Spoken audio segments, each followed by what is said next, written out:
तो दोस्तों हम लोग आज क्लास 10th का जो फिजिक्स है उसका चैप्टर नंबर 1 है प्रकाश का परावर्तन। उसको हम लोग बहुत ही अच्छे से देखेंगे। उसे हम लोग रिफ्लेक्शन ऑफ लाइट, ठीक है, भी बोलते हैं। इसका हम लोग वन शॉट लेने वाले थे, मगर हम लोग वन शॉट नहीं लिए, ताकि इस ये जो हम लोग बना कर लाए हैं, ये नोट वगैरह, इसमें बहुत ही मेहनत लगता है, ठीक है। तो इसके चलते हम क्या किए हैं, इसे वन शॉट नहीं बल्कि इसमें हम लोग मतलब कि ये छोटे से वीडियो से, मतलब कि पार्ट 1 है, पार्ट 2 आने वाला है, ठीक है। तो ये हो गया हम लोगों का, ये हो गया प्रकाश चैप्टर का, प्रकाश का परावर्तन, ठीक है। प्रकाश का परावर्तन, इसको हम लोग डिफ्रेक्शन ऑफ लाइट भी बोलते हैं। ये क्लास 10th है, पार्ट ये 1 है, 2 3 आप लोग देखेंगे, ठीक है। तो इसी तरह से हम लोग इसके आगे हम लोग बात करते हैं। तो अगर आप चैनल पर नए हैं तो चैनल को सब्सक्राइब भी कर दीजिएगा, क्योंकि आप सब्सक्राइब करते हैं तो ही हमारा चैनल ग्रोथ होता है और हम उस पर ज़्यादा से ज़्यादा वीडियो डालेंगे। नहीं तो जब हमारा चैनल ही नहीं आगे बढ़ेगा तो हम मेहनत करके क्या ही करेंगे, ठीक है। और साथ ही साथ आप लोग अगर नोट का परेशानी हो तो नोट आपको पीछे से एक व्हाट्सएप ग्रुप मतलब कि मिल जाएगा, एक नंबर भेज दिया जाएगा और आप लोग उस पर जुड़ सकते हैं। और उस पर मतलब कि के टीचिंग सेंटर के नाम से एक व्हाट्सएप ग्रुप खुला है, उसमें आपका जो पीडीएफ होगा उसे आप लोगों को भेज दिया जाएगा, ठीक है। तो आप लोग परेशानी न उठाएं, ठीक है। तो कोई परेशानी नहीं होना है, एकदम बढ़िया से क्लास करना है, ठीक है। तो आइए हम लोग देखते हैं कि प्रकाश का जो परावर्तन है, इस चैप्टर को देखा जाए, ठीक है। तो सबसे पहले इसका अगला जो ये है पार्ट है, देखेंगे हम लोग, ठीक है। तो इसमें देखेंगे कि ये हमारा चैनल है, ठीक है, ये हमारा चैनल है। तो इस चैनल को आप लोग ज्यादा से ज्यादा मतलब कि आगे बढ़ाइएगा। ये के टीचिंग सेंटर के नाम से जो चैनल है, यहाँ टोटल सब्सक्राइबर जो 148 दिख रहा है, हालांकि ये 150 हो चुका है।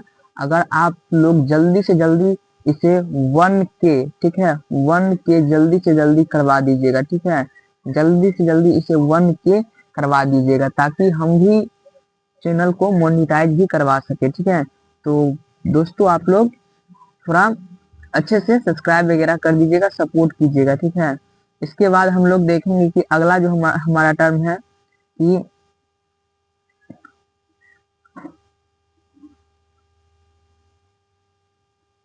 ठीक है। इसके बाद हाँ चलो, फिर यहाँ से हम लोग देखेंगे कि प्रकाश का परावर्तन, ठीक है, प्रकाश का परावर्तन। तो प्रकाश का जो परावर्तन है चैप्टर, इसमें पहला हम लोग का जो क्वेश्चन है, प्रकाश किसे कहते हैं, ठीक है, ये प्रकाश किसे कहते हैं। तो उत्तर में हम लोग देखेंगे कि प्रकाश वह कारक है जिसकी सहायता से हम वस्तुओं को देखते हैं, ठीक है, उसे प्रकाश कहते हैं। प्रकाश एक प्रकार की ऊर्जा है। प्रकाश हमेशा सीधी रेखा में गमन करती है, ठीक है। इसके बाद हम लोग देखेंगे इसके बाद हम लोग देखेंगे अगला जो पेज है, उसमें हम लोग देखेंगे कि प्रकाश प्रकाश प्रकाश तरंग के रूप में विद्युत चुम्बकीय एवं अनुप्रस्थ तरंग है। प्रकाश की चाल सबसे अधिक निर्वात में कितना होता है भाई, कितना होता है, आप लोग भी इसे ध्यान रखिएगा। और देखिए, ये जो छोटा छोटा टर्म है, ये आपको ऑब्जेक्टिव के लिए हम ज्यादा तैयार कर रहे हैं, ठीक है।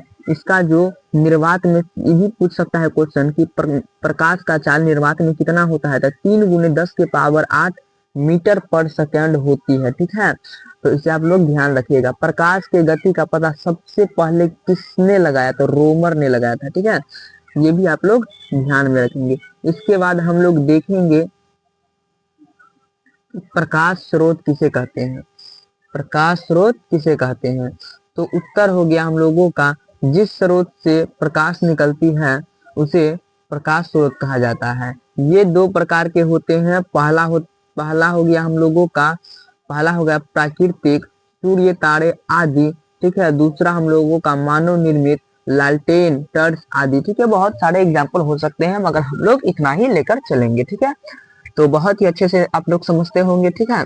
देखिए व्हाइट बोर्ड रहता है तो थोड़ा बहुत परेशानी होता है कि अक्षर दिखता नहीं है, ठीक है। ये बहुत सारा परेशानी होता है, ठीक है। मगर इसमें आप लोगों को परेशानी नहीं होगा। हालांकि इसमें सिर्फ ये है कि हम दिख नहीं रहे हैं, ठीक है। धीरे धीरे आगे देखेंगे कि हम दिख भी सके, ठीक है। अगर आप लोग सपोर्ट कीजिएगा तब ना हम मतलब कि डिजिटल बोर्ड तक पहुंच सकेंगे, ठीक है। आगे हम लोगों का आगे हम लोगों का जो पेज है वो है किरण किसे कहते हैं, ठीक है। क्वेश्चन है किरण किसे कहते हैं। तो उत्तर में हम लोग पढ़ेंगे कि एक सरल रेखा पर चलने वाले प्रकाश को किरण कहते हैं, ठीक है। एक सरल रेखा पर चलने वाले प्रकाश को किरण कहते हैं। किरण पुंज किसे कहते हैं, ठीक है। फिर अगला क्वेश्चन है किरण पुंज किसे कहते हैं। तो उत्तर में हम लोग देखेंगे कि प्रकाश की किरणों के समूह को प्रकाश का किरण पुंज कहते हैं। ये कितने प्रकार के होते हैं, बहुत ही मस्त है। कितने प्रकार के होते हैं तो भाई पहला अपसारी किरण पुंज, दूसरा समांतर, तीसरा अभिसारी किरण पुंज। तो ऐसे करके हम लोग देखें यहाँ तक। उसके बाद हम लोगों का हो गया अगला है, जब पहला अपसारी था तो अपसारी में हम लोग अब देखेंगे कि भाई जो अपसारी है उसको हम लोग अपसारी किरण पुंज किसे कहते हैं, ठीक है। तो उत्तर में हम लोग देखेंगे कि इस प्रकार के किरण पुंज में प्रकाश की किरणें एक बिंदु स्रोत से निकलकर फैलती चली जाती है। ये देखिए, ये मान के चलिए एगो बिंदु हो गया, ठीक है। यहाँ से निकल के इधर फैल रहा है, इधर फैल रहा है, इधर फैल रहा है, इधर फैल रहा है, इधर फैल रहा है। इससे क्या हो गया, ये सब एक जगह से निकल के बहुत सारे जगह से फैल, मतलब कि बहुत सारे जगह जा रहा है। जैसे कि टर्च है, मान के चलिए ये हमारा टर्च हो गया, ऐसे ही रहता है ना, ठीक है। ऐसा कोई समझिए कि टर्च है, तो उससे मान के चलिए कोई प्रकाश जा रहा है, ठीक है। तो ऐसे ही न जाता रहता है प्रकाश, ठीक है, टर्च में। तो इस तरह से हम लोगों का प्रकाश यहाँ से एक बिंदु से निकलकर भागता चला जाता है, ठीक है। तो हम लोग समझ गए यहाँ तक। तो उसके बाद हम लोग देखेंगे कि इसका जो समांतर वाला पार्ट है वो देखेंगे कि समांतर किरण पुंज किसे कहते हैं। तो ऐसे किरण पुंज में प्रकाश की किरणें एक दूसरे के समांतर होती है। जैसे कि आप लोग यहाँ देख रहे हैं कि ये समांतर किरण पुंज है, ये समांतर किरण पुंज है, ठीक है। क्योंकि भाई यहाँ देख लीजिए सारा जितना भी बिंदु है, जितना प्रकाश है, सब एक दूसरे के समांतर है, सब एक दूसरे के क्या है, समांतर है। फिर हम लोग देखेंगे कि हम लोगों का अगला जो टॉपिक है वो हो गया अभिसारी किरण पुंज किसे कहते हैं। बहुत ही मस्त है। देखिए अपसारी और अभिसारी में सभी लोगों को नाम याद करने में दिक्कत रहता है, ठीक है। तो तो अभिसारी किरण पुंज किसे कहते हैं, ठीक है।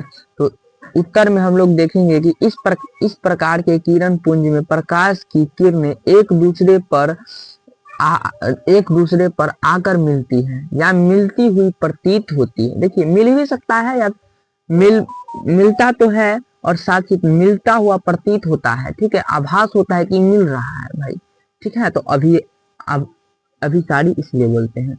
इसमें क्या होता है कि कोई एक मतलब कि बिंदु है, उस पर सारा किरण आकर टकरा जाता है। मान के चलिए बिंदु है, इस पर जितना चारों बगल से किरण आ गया, ठीक है, टकरा गया, सब दिशा से आके टकरा जा रहा है, ठीक है। एक ही बिंदु पर, ठीक है। मान के चलिए ये बिंदु हमको चलिए सही है, ठीक है। तो एक ही बिंदु पर आके टकरा जाता है। इस तरह से हम लोग समझ गए, ठीक है। इसके बाद हम लोगों का हो जाता है अगला जो है ये हो जाता है, देखिए पदार्थ के बारे में। पदार्थ कौन कौन से होते हैं। तो पदार्थ में हम लोगों का पहला होता है पारदर्शी, दूसरा होता है अपारदर्शी, तीसरा होता है आभासी, ठीक है। तो इसमें हम लोग कोई कंप्रोमाइज नहीं करेंगे, ठीक है। तो आप पारदर्शी, तो यहाँ देखिए इसका जो ये है ना परिभाषा यहाँ लिखा हुआ है, वैसे पदार्थ जिसके, अरे इरेज कर देते हैं, ओहो हो, चलिए, वैसे पदार्थ जिसके वैसे पदार्थ जिसके आर पार प्रकाश जा सकते हैं पारदर्शी पदार्थ कहलाते हैं। ठीक है, चलिए ये पारदर्शी ऐसा एक चित्र बना दीजिएगा। अपारदर्शी, वैसे पदार्थ जिसके आर पार प्रकाश नहीं जा सकते हैं उसे अपारदर्शी पदार्थ कहते हैं। तीसरा हम लोगों का जो है, वैसे पदार्थ जिसके जिसके आर पार कुछ आंशिक प्रकाश जा सकते हैं उसे पारभासी पदार्थ कहते हैं। बहुत ही अच्छे से आप लोग समझ चुके होंगे, जैसे कि यहाँ हम चित्र के माध्यम से आपको समझा चुके हैं। जैसे कि ईटा में देखिए, इधर मतलब कि यहाँ पार कर जाता है, इधर कुछ ही पार करता है, और यहाँ ये जो बीच वाला दिख रहे हैं इसमें नहीं जा पा रहा है। मान के चलिए ईटा है, कोई दीवार है, उसके ऊपर उस पार प्रकाश जा पाएगा? नहीं जा पाएगा। ठीक है, अंधेरा हो जाएगा। ठीक है, तो इसी के तरह से हम लोग अगला देखेंगे। इसका जो है हम लोगों का, वो होता है प्रकाश। ये बहुत ही महत्वपूर्ण है, बहुत ही मस्त है। तो प्रकाश किसे कहते हैं? प्रकाश, सॉरी, प्रकाश किसे कहते हैं वो तो हो गया। प्रकाश के परावर्तन किसे कहते हैं, इसका नियम, ये सारा चीज बहुत महत्वपूर्ण है। प्रकाश के परावर्तन किसे कहते हैं? का प्रकाश के परावर्तन किसे कहते हैं? प्रकाश को किसी बिंदु स्रोत से टकराकर लौटने की प्रक्रिया को प्रकाश का परावर्तन कहते हैं। मतलब कि कोई जो वस्तु है, यहाँ उसे टकरा कर और जो लौट गया ना, ये टकराया और फिर इधर लौट गया, इसी को हम लोग प्रकाश का परावर्तन कहते हैं। मान के चलिए इधर से हम लोग एगो बॉल फेंके, यहाँ टकरा के फिर यहाँ से चल दिया बस, या फिर मतलब क्या प्रकाश है तो प्रकाश में जाएगा, अब बॉल फिर न चल जाएगा। तो इसी तरह से मान के चलिए यहाँ से टॉर्च बारे यहाँ इस पर लगा और टकरा के फिर इधर चलाया, हम लोगों का हो गया। जैसे कि यहाँ हम लोग चित्र के माध्यम से देख सकते हैं। तो चित्र हम लोगों का जो दिया हुआ है, ये यहाँ पर अभी है, यहाँ पर आपतित किरण है, जो आ रहा है उसे हम लोग आपतित किरण कहते हैं। अब जो बिंदु है भाई, बिंदु जो दिख रहा है आप लोगों को, इससे जो आपतित किरण हो गया, अब यहाँ जो ये बिंदु इधर से चला तो यहाँ क्या होगा? टकराएगा। अब इस टकराने के बाद जो जिधर चला जाएगा और जो जाता हुआ प्रतीत होता है उसको क्या बोलते हैं? परावर्तित किरण बोलते हैं। अब बीच में जो टूटी फूटी रेखा में जो रहता है इसको हम लोग क्या बोलते हैं? तो अभिलंब बोलते हैं। ठीक है, उसके बाद जो ये आपतित किरण अभिलंब के बीच वाला कोण जो बनाता है इसको हम लोग आई से डिनोट करते हैं। ठीक है, इसको आपतन कोण बोलते हैं। ये जो बीच वाला ई वाला कोण है इसको हम लोग आर से डिनोट करते हैं, इसको परावर्तन कोण बोलते हैं। ये जो आपको दिख रहा है ई है आपका पदार्थ हो गया। ठीक है, ये बिंदु हो गया। तो इसी के साथ अगला हम लोग स्लाइड देखने वाले हैं बहुत ही अच्छे से। इसका जो नियम है भाई, नियम तो होना चाहिए। ठीक है, आप इसका नियम बहुत ही पूछता है परीक्षा में कि आपतन कोण परावर्तन कोण के बराबर होते हैं। पहला नियम है कि भाई आपतन कोण परावर्तन कोण के बराबर होते हैं। दूसरा, आपतित किरण परावर्तित किरण तथा आपतन बिंदु पर खींचा गया अभिलंब एक ही समतल में होते हैं। ठीक है, तीनों एक ही समतल में होते हैं, जैसे कि हम लोग अगले पेज में देख चुके हैं। जैसे कि हम लोग अगले पेज में देख चुके हैं। यहाँ देखिए, ये जो चित्र देख रहा है ना, यही चित्र आप लोगों को मतलब कि दोबारा बना देना है। ठीक है, दोबारा बना देना है। ठीक है, वहां ठीक। इसके बाद हम लोग देखने वाले हैं कि प्रतिबिंब। प्रतिबिंब तो प्रतिबिंब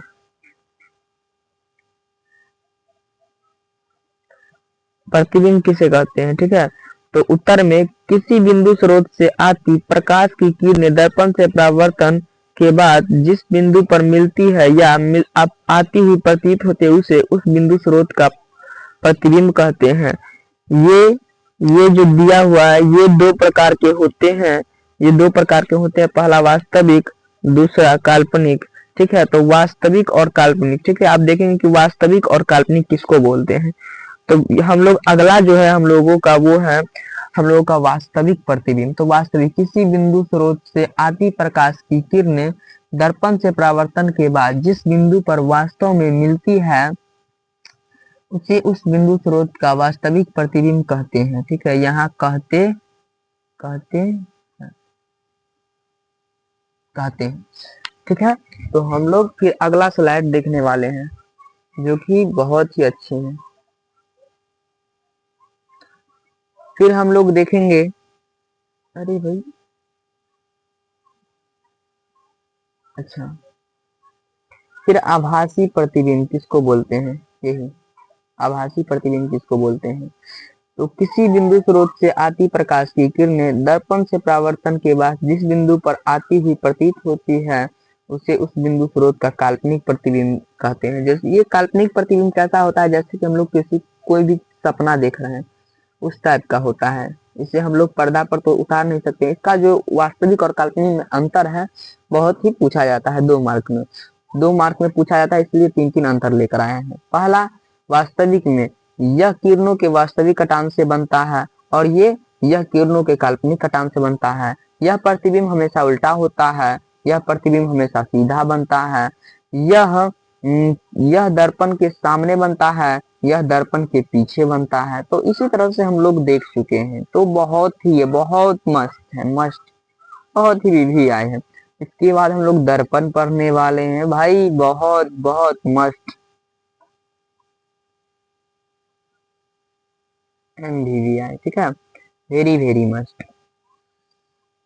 ठीक है, तो उसके बाद हम लोग पढ़ने वाले दर्पण। दर्पण में पहला हो गया समतल। ठीक है, पहला समतल मतलब कि दर्पण जो है कितने प्रकार के होते हैं? Type of mirror. ठीक है, तो उस दर्पण के 3 प्रकार होते हैं। तो यहाँ इसका जो प्रकार है ये 3 प्रकार के होते हैं। ठीक है, ये 3 प्रकार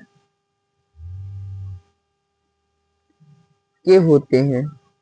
ये 3 प्रकार, मतलब कि इसके 3 प्रकार है, समझ गए? और उसके बाद हम लोग समझेंगे इसमें कौन कौन सा। पहला हो गया हम लोगों का 1 नंबर हो गया ये समतल, दूसरा हो गया गोली, तीसरा हो गया परवलिक, ये दूसरा हो गया और ये तीसरा हो गया। ठीक है, तो समझ गए? इसके बाद हम लोग देखेंगे कि अगला हम लोगों का हो जाएगा, अगला हो जाएगा समतल दर्पण द्वारा बने प्रतिबिंब की विशेषता लिखिए। समतल दर्पण से जो प्रतिबिंब बनता है उसका विशेषता बताना है। तो समतल दर्पण द्वारा बने प्रतिबिंब की विशेषता निम्नलिखित है। पहला हो गया कि प्रतिबिंब दर्पण के पीछे बनता है। दूसरा, प्रतिबिंब का आकार वस्तु के आकार के बराबर होता है। ठीक है, तीसरा, अरे भाई यहाँ मिस्टेक हो गया है, दूसरा 2 बार लिखा गया है, उसका टाइपिंग 3 होगा। ठीक है, तो तीसरा, प्रतिबिंब वस्तु के अपेक्षा सीधा बनता है। ठीक, उसके बाद अगला हम लोगों का स्लाइड है कि चौथा, प्रतिबिंब पार्श्ववर्ग रूप से उल्टा होता है। फिर प्रतिबिंब आभासी होता है, अतः इसे पर्दे पर नहीं प्राप्त किया जा सकता है। फिर छठा, प्रतिबिंब दर्पण से उतना ही पीछे बनता है जितना वस्तु दर्पण से आगे रहता है। इसके बाद हम लोग पढ़ेंगे कि गोलीय दर्पण। तो जिस दर्पण की परावर्तक सतह किसी खोखले गोले का एक भाग होता है उसे दर्पण। अगर दर्पण का परिभाषा पूछेगा तो हम लोग यही दर्पण का परिभाषा दे सकते हैं, उसे दर्पण या गोलीय दर्पण कहते हैं। ठीक है, या फिर यहाँ आप लोग दर्पण का भी, ये दर्पण का भी परिभाषा है। ठीक है, तो यहाँ लिख भी सकते हैं, ये दर्पण ये है।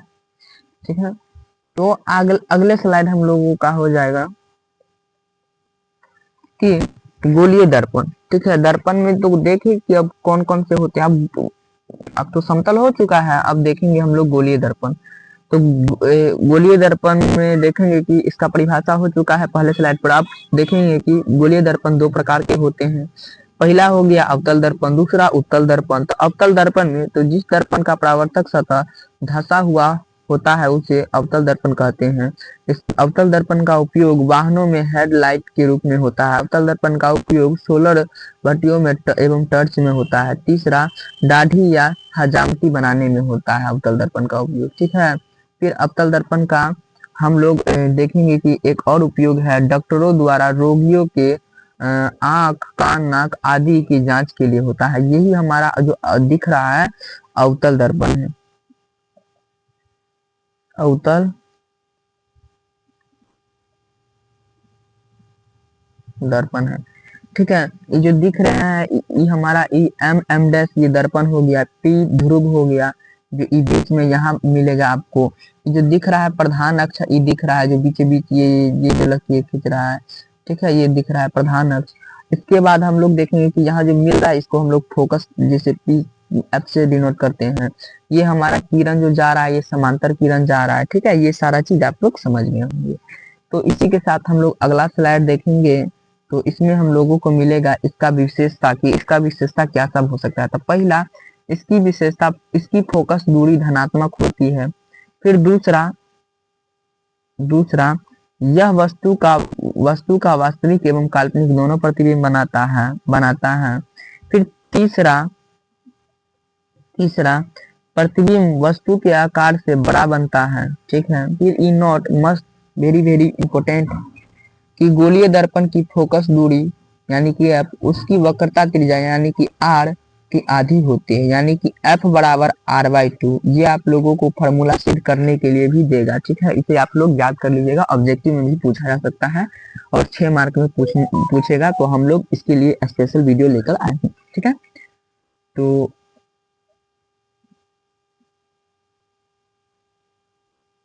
कहाँ अटक गए भाई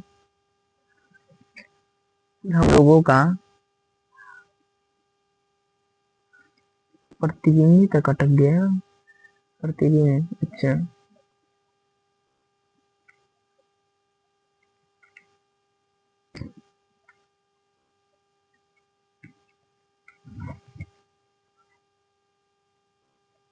उत्तल दर्पण, ठीक है, इसका जो उत्तल दर्पण है, जिस दर्पण की परावर्तक सतह उभड़ी हुई रहती है उसे उत्तल दर्पण कहते हैं। ठीक है, उत्तल दर्पण जो दिख रहा है इसका एम एम डैश, ठीक है, इसको हम लोग एम एम डैश भी बोल सकते हैं। ठीक है भाई, खाए खिंचा गया है इतना लंबा चौड़ा।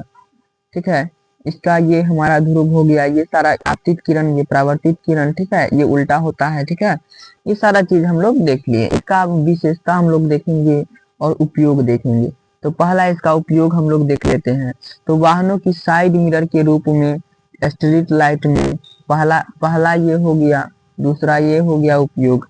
फिर हम लोग विशेषता देखेंगे कि विशेषता क्या सब होता है। तो फोकस दूरी धनात्मक होती है, किसी वस्तु का प्रतिबिंब छोटा बनाता है। ठीक है, तो पहला ये हो गया, दूसरा ये हो गया, तीसरा भाई देख लो किसी वस्तु का केवल आभासी प्रतिबिंब बनाता है। फिर चौथा हम लोग देखेंगे किसी वस्तु का प्रतिबिंब हमेशा सीधा बनता है। चौथा हम लोग देख चुके हैं। तो भाई आगे चलते हैं हम लोग, चलो। आवर्धन, आवर्धन प्रतिबिंब की ऊंचाई और वस्तु की ऊंचाई का अनुपात को आवर्धन कहते हैं। मान के चलिए आवर्धन ये हो गया, तो प्रतिबिंब की ऊंचाई सबसे ऊपर और बट्टे में वस्तु की ऊंचाई। ठीक है, इसको प्रति आवर्धन का अर्थ होता है एम। ठीक है, इसको हम लोग एम बोलते हैं, इसको हम लोग एम बोलते हैं, एम। और प्रतिबिंब की ऊंचाई को हम लोग H1 बोलते हैं। ठीक है, इसको हम लोग H1 बोलते हैं, इसको हम लोग H2 बोलते हैं। तो m बराबर H1 बट्टा H2 ई बट्टे हैं। ठीक है, दर्पण सूत्र यानी कि 1/v प्लस 1/u बराबर 1/f। ये आप लोगों को बहुत मस्त है, शायद 2026 में 1 नंबर वाला जो क्वेश्चन होता है ऑब्जेक्टिव टाइप, उसमें पूछा भी जा सकता है। तो इसी के साथ अब हम लोगों का स्लाइड खत्म हो चुका है। तो आप लोग से हम कुछ कुछ क्वेश्चन पूछते हैं कि भाई दर्पण सूत्र क्या होता है। पहला, दर्पण सूत्र भाई क्या होता है। ठीक है, दूसरा आप लोग इसका आंसर दे दीजिएगा, आवर्धन बराबर, आवर्धन को हटाइए,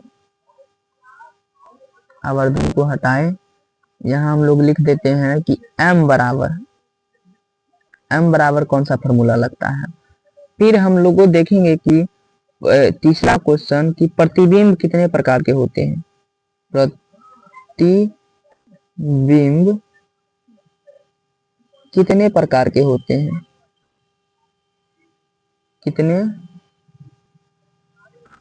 प्रकार के होते हैं। तो मान के चलिए आप पहला का आंसर कमेंट में कैसे लिखिएगा, तो ऐसे दे दीजिएगा एक, और उसके बाद मान के चलिए दर्पण सूत्र लिखना है तो 1/v प्लस 1/u बराबर 1/f, ऐसे करके लिखेंगे। ठीक है, ऐसे करके लिखेंगे।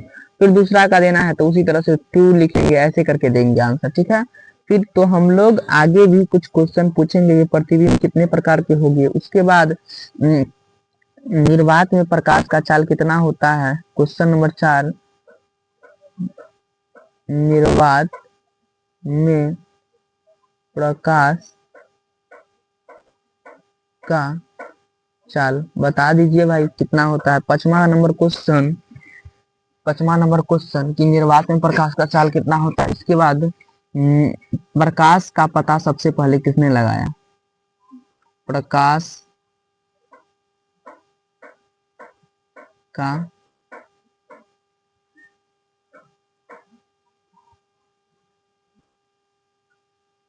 पता किसने लगाया, भाई बताइए किसने लगाया। ये हम आप लोगों से क्वेश्चन पूछ रहे हैं। ठीक है, काहे कि पढ़ाए तो अभी जस्ट है। उसके बाद हम लोग देखेंगे कि भाई अगला हम लोगों का 6 नंबर क्वेश्चन हो जाएगा कि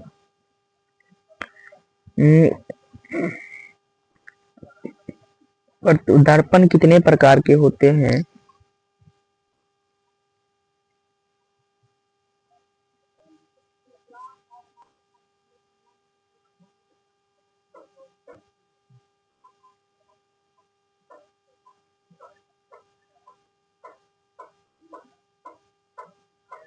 दर्पण कितने प्रकार, समझ जाइए कि कितने प्रकार के होते हैं। फिर 7 नंबर क्वेश्चन आप लोग आंसर दीजिएगा कि दर्पण के बाद हम लोगों का क्वेश्चन है कि दर्पण अवतल मतलब कि गोलीय दर्पण कितने प्रकार के होते हैं। गोलीय प्रकार मतलब कि गोलीय का प्रकार बताइएगा। फिर 8वां नंबर क्वेश्चन है कि भाई गोलीय के प्रकार के बाद आप लोग बताइएगा कि आवर्धन तो आप लोगों का हो ही गया है कि हजामती करने में हजामती में किस दर्पण का उपयोग किया जाता है, बता दीजिएगा। आंसर में यहाँ लिख दीजिएगा डॉट डॉट में। ठीक है, फिर 9वां नंबर क्वेश्चन है कि गाड़ियों के साइड मिरर के रूप में साइड मिरर में किसका उपयोग किया जाता है, किस दर्पण का उपयोग किया जाता है, अवतल या उत्तल का उपयोग किया जाता है। फिर हम लोग अगला क्वेश्चन 9, एक और क्वेश्चन आप लोगों को दिया जाए कि भाई कि 10वां नंबर क्वेश्चन आप लोगों को ये दिया जाए कि प्रकाश किस दिशा में गमन करती है। प्रकाश दिशा यानी कि प्रकाश किस दिशा में गमन करती है, इस यहाँ भर दीजिएगा। यानी कि प्रकाश सीधी रेखा में गमन करती है या फिर उल्टी रेखा में गमन करती है। ठीक है, फिर 11 नंबर क्वेश्चन कि प्रकाश प्रकाश प्रकाश कौन सी कारक है। ठीक, प्रकाश कौन सी कारक है, प्रकाश कौन सी कारक है। ठीक है, शॉर्टकट में लिखे हैं कि प्रकाश कौन सी कारक है। फिर हम लोग देखेंगे कि प्रकाश के कितने स्रोत होते हैं। ठीक है, प्रकाश स्रोत कितने स्रोत होते हैं, हम बताए थे भाई, बताइए प्रकाश के कितने स्रोत होते हैं। फिर हम लोग देखेंगे अगला हम लोगों का स्लाइड में हम लोगों का 13 नंबर क्वेश्चन है कि भाई प्रकाश के स्रोत के बारे में हम लोग देख लेंगे। उसके बाद देखेंगे किरण कितने प्रकार के होते हैं, किरण पुंज कितने प्रकार के होते हैं। किरण किरण किरण पुंज प्रकार, यानी कि किरण पुंज का कितना प्रकार होता है। ठीक है, उसके बाद हम लोग देखेंगे कि 14 नंबर क्वेश्चन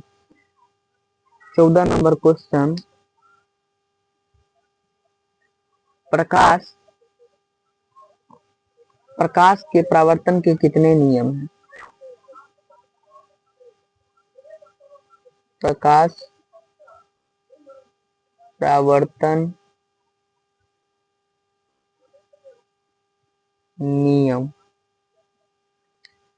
संख्या बताइए भाई, संख्या इसका कितना होता है, यहाँ बताना है इस डॉट डॉट में कि कितना होता है। 15 नंबर क्वेश्चन आप लोगों से पूछा जा रहा है कि अगर मान के चलिए प्रकाश का परावर्तन कोई भी हो, कि अगर प्रकाश के परावर्तन का एक नियम होता है कि भाई आपतित किरण और परावर्तित किरण बराबर होते हैं, तो हम लोग यह क्या लिख सकते हैं कि कोण आई बराबर कोण आर लिख सकते हैं भाई, लिख सकते हैं कि कोण आई बराबर कोण आर, कोण आई बराबर कोण आर लिख सकते हैं। तो यहाँ हाँ हाँ या फिर नहीं, हाँ या फिर नहीं आंसर दीजिएगा।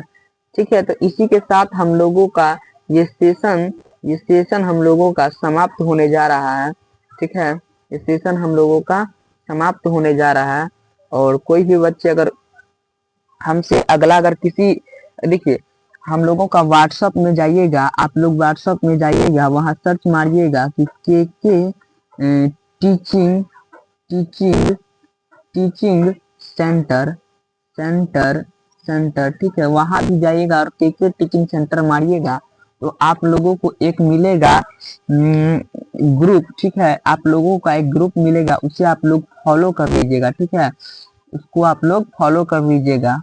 ठीक है, फॉलो कर लीजिएगा। और उसमें आप लोगों को क्या सब मिलेगा, तो पहला तो भाई जो कुछ भी पढ़ाएंगे उसका पीडीएफ मिलेगा।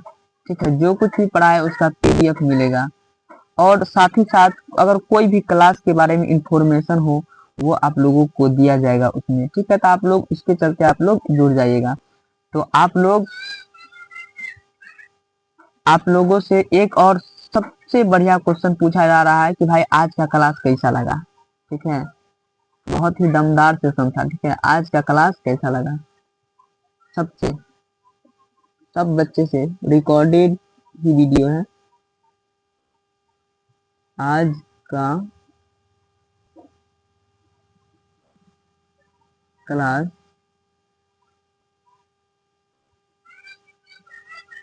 कैसा लगा। चलो भाई, ये क्वेश्चन देकर आप लोगों को हम जा रहे हैं। और चैनल पर नए हैं तो सब्सक्राइब जरूर कीजिएगा। ठीक है, तो धन्यवाद प्यारे बच्चों, धन्यवाद।